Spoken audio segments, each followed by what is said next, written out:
hello les amis Verseau, ascendant Verseau, signe lunaire et vénusien en Verseau. Bienvenue pour cette guidance sentimentale, relationnelle, amoureuse du mois de juillet 2024. Relationnelle pour toutes les personnes qui s'en foutent de l'amour, qui ne sont pas préoccupées par ça aussi. Vous pouvez être très amoureux et ne pas vous interroger sur votre situation amoureuse. Et dans ce cas-là, ça vous parlera de votre vie relationnelle, professionnelle, amicale, familiale ou autre. Je parlais de juillet, mais bien évidemment, ce tirage peut parler d'ores et déjà à certains Verseaux d'entre vous et parler à d'autres au mois de juillet, voire au début du mois d'août. Je vous rappelle également que c'est un tirage général.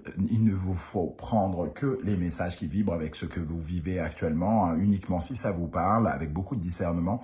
Et n'hésitez pas à adapter mon vocabulaire à votre situation. Si vous avez le sentiment que ça ne vous parle pas, je vous encourage, comme d'habitude, à regarder la vidéo de votre signe ascendant, de vos signes lunaires et vénusiens pour avoir quelque chose d'un peu plus personnalisé.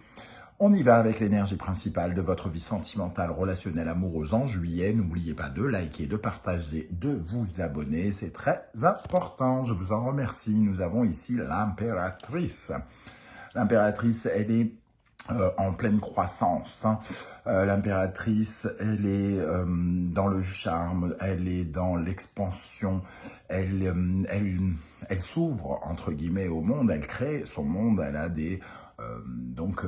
elle a une certaine forme d'ouverture qui lui permet de créer son monde amoureux, son monde sentimental, son monde relationnel. Elle discute, par exemple, avec de nouvelles personnes.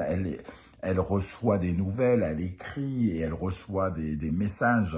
Donc ici, il peut y avoir l'importance de la communication pour certains d'entre vous. Et pour moi, l'impératrice, c'est aussi, comme on est créateur de son monde, on est aussi dans une certaine forme d'épanouissement, d'émancipation, peut-être même quelque part, on se sent, entre guillemets, bien en soi-même, donc on est bien avec les autres, quelque part.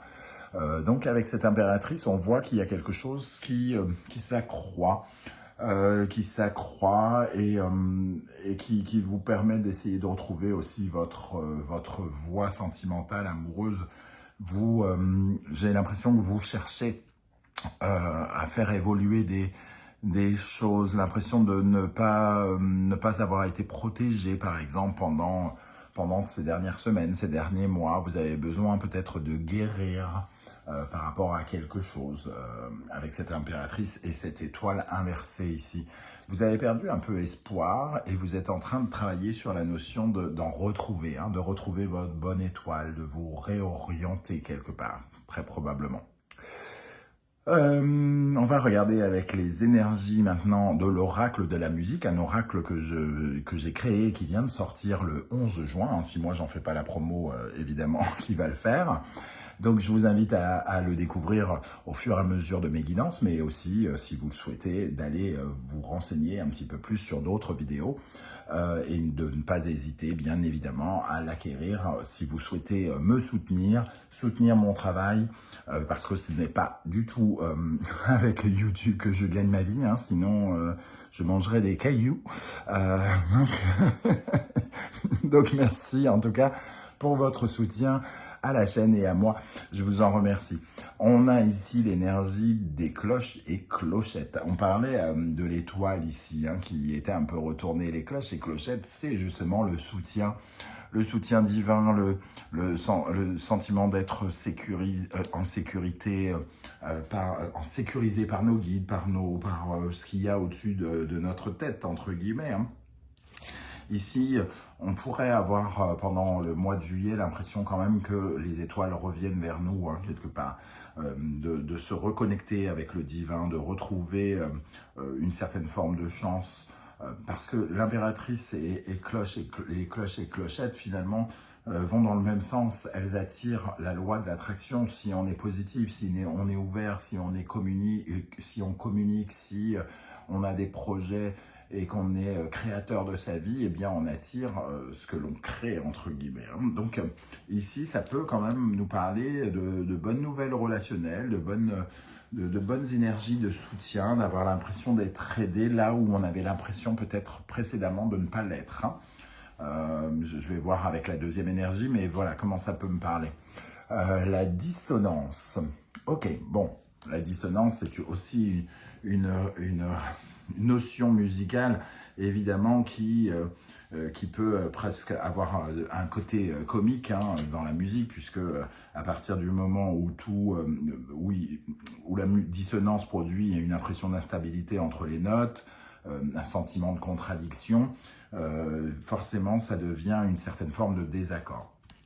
Alors, il y a peut-être une certaine forme, justement, de découragement, quelque part, de fatigue par rapport à un tumulte, à des disputes, par rapport à un désaccord que vous avez en vous-même sur votre vie sentimentale, relationnelle, amoureuse, ou un désaccord que vous avez avec quelqu'un. Ici, ça nous parle d'avoir du mal à s'entendre, d'avoir du mal à s'écouter aussi, d'avoir plusieurs voix intérieures pour vous, si on parle de vous avec vous-même, ou d'avoir des voix contradictoires que vous avez ressenties. Et ici, vous essayez de trouver votre épanouissement, soit en acceptant qu'il y ait des voix contradictoires, soit en vous éloignant de ces voix contradictoires, en essayant de ne plus être dans une certaine forme de complication, de tumulte, de confusion. Et l'impératrice a tendance à régler les problématiques ici hein, de dissonance, puisqu'elle est constructive et qu'elle a une ouverture d'esprit, elle peut en discuter, elle peut s'ouvrir, elle peut s'épanouir par rapport à ça. Moi, j'ai l'impression que ces problématiques liées à la dissonance, donc le désaccord avec vous-même ou avec quelqu'un, pourraient trouver des réponses, des solutions pendant le mois de juillet. Ça me semble tout à fait possible, surtout que finalement, ici, avec le dos de deck, nous avons la musique de méditation, il y a une certaine forme de lâcher prise par rapport à ça. On est plus dans la construction, on est plus connecté avec son enfant intérieur, ici, quelque chose de plus délicat avec soi-même. On se détend, on lâche prise, on retrouve un état de sérénité ou de quiétude par rapport à des événements qui ont pu nous percuter ici, nous perturber. On se prend la tête ou on s'est pris la tête avec des choses par rapport à notre orientation, par rapport à notre environnement sociétal ou les gens qui sont autour de nous. Hein, voilà.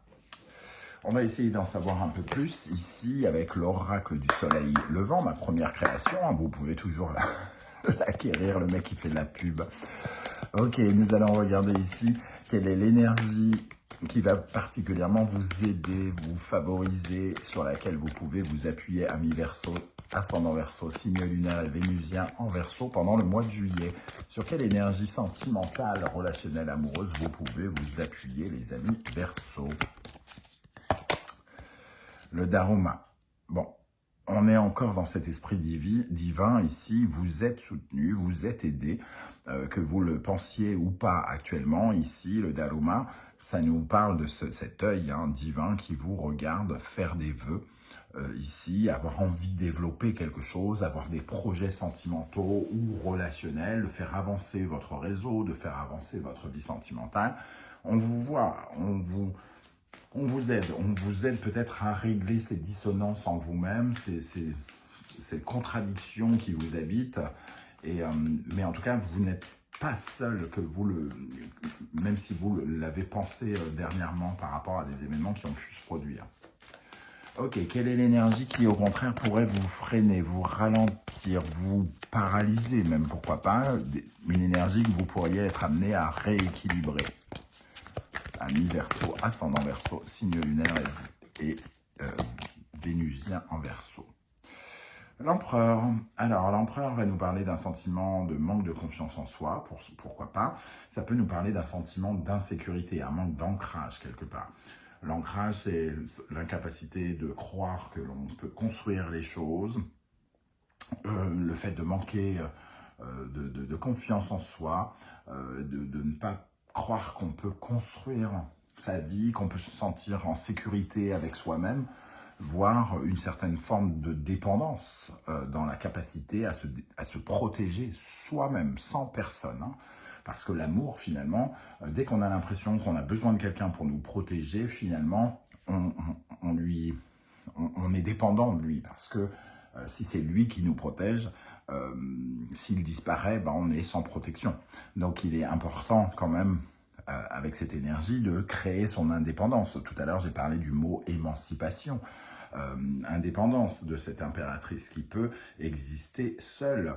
Donc, vous pouvez vous sentir en sécurité seule, et ce qui fait que le jour où vous rencontrerez quelqu'un, vous ne serez pas dépendant de sa sécurité, ça sera un accompagnant qui fera la route avec vous, mais vous ne lui demanderez pas de faire quelque chose que vous ne savez pas faire vous-même. Voilà ce que peut nous dire cet empereur. Ok, donc il y a des éclairages à mettre sur cet ancrage, sur votre capacité à vous sentir en sécurité dans votre monde relationnel et amoureux.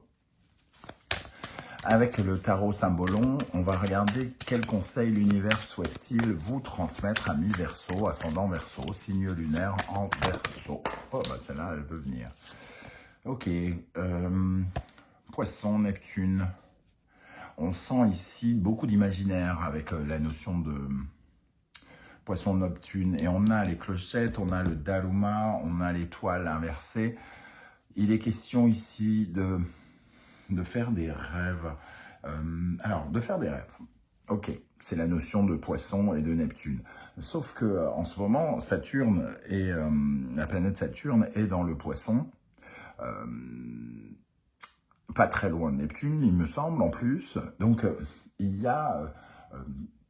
tout le monde est un peu invité à retravailler ses idéaux, à retravailler ses rêves, pour ne pas faire des rêves illusoires, mais au contraire de faire des rêves réalistes, c'est-à-dire de réaliser nos rêves ou de faire des rêves pas trop complètement starbés pour qu'on puisse imaginer pouvoir les réaliser. Donc en fait, on revoit un petit peu notre imagination pour qu'elle devienne plus réalité. Ici, on vous voit en tout cas essayer de réaliser un rêve, de vous reconnecter soit à ce rêve pour d'autres. En tout cas, il est important d'imaginer, de rêver et de voir une situation beaucoup plus positive si vous avez des difficultés. Il pourrait y avoir, pour moi, le sentiment quand même que vous receviez à mi-verso une certaine forme de coup de main, quelque part, des étoiles, du divin, parce que pour réaliser un rêve ou pour améliorer une situation qui était en dissonance ici, c'est ce que je ressens quand même. Et c'est tout ce que je vous souhaite. Ok, on va regarder ici avec le Wandering Star Tarot, quelles sont les énergies qui vont accompagner les Verseaux célibataires. Alors, pour les Verseaux célibataires, au mois de juillet 2024, quelles sont les énergies qui ressortent ici? Le 8 de bâton.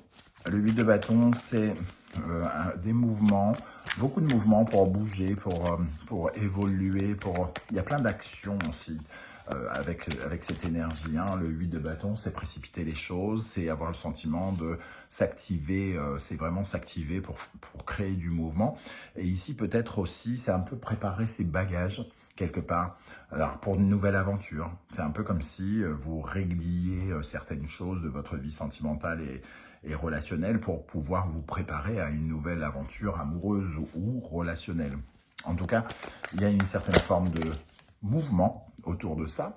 Et le 8 de bâton, c'est aussi plein de messages du divin, puisqu'on parlait du divin.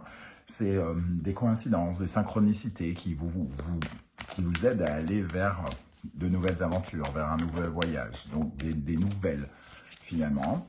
Quelque chose qui vient ici. J'ai quand même oublié de parler d'une notion importante avec l'impératrice. On parle de charme. Donc on déploie quelque chose, il y a quelque chose d'ouvert, comme si le champ était libre pour pouvoir vous voir, avoir des émotions en vous regardant, etc., etc.